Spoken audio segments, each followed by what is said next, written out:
Bonjour à tous. Aujourd'hui, nous allons plonger dans une étape essentielle de votre parcours de chercheur, la rédaction scientifique, proprement dite. Écrire un article, c'est bien plus qu'assembler des données et des résultats. C'est raconter une histoire scientifique avec rigueur et clarté. Dans son livre « Rédigé pour être publié », Eric Lichtfusch vous propose un parcours intéressant pour rédiger un article de recherche de qualité. Découvrons ensemble. Écrire un article commence bien avant d'entamer l'expérience de votre étude. Avant même de lancer vos réflexions théoriques, expérimentations et ou simulations, il est essentiel de définir le cadre de votre travail. Poser le contexte, identifier les enjeux, cerner le manque de connaissances et surtout, formuler une hypothèse qui vous distingue. Cette étape, c'est l'idée originelle qui donnera de la profondeur et l'originalité de votre étude. Une fois l'expérience scientifique démarrée, il est crucial de noter chaque observation, même celles qui semblent secondaires. Ces détails peuvent révéler des aspects riches pour votre analyse finale et contribuent à la crédibilité de votre étude. Avec méthode, il faut consigner les conditions expérimentales, la méthodologie suivie, l'appareillage utilisé.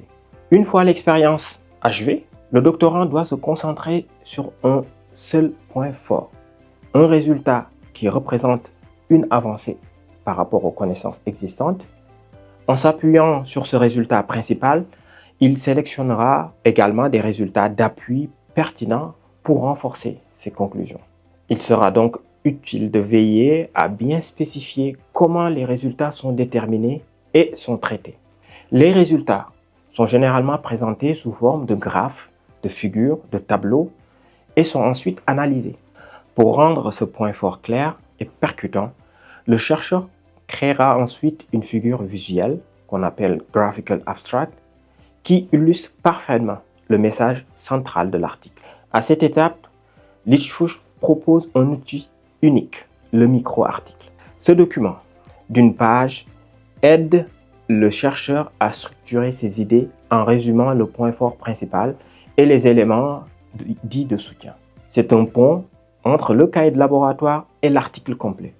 Et cela permet d'éviter la confusion parmi les nombreux résultats. Après avoir défini les résultats principaux, le chercheur sélectionne une revue adaptée, ou un journal, appelé un journal, à son sujet. C'est un choix stratégique et fondamental.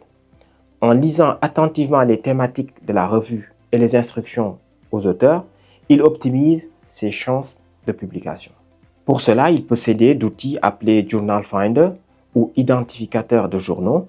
Il faut pour cela avoir déjà rédigé l'abstract ou le résumé de l'article. Vient ensuite la rédaction proprement dite, qui débute par la rédaction de la section Material and Methods ou Matériel et méthodes, une partie de la structure générale de l'article que nous aborderons en détail plus tard.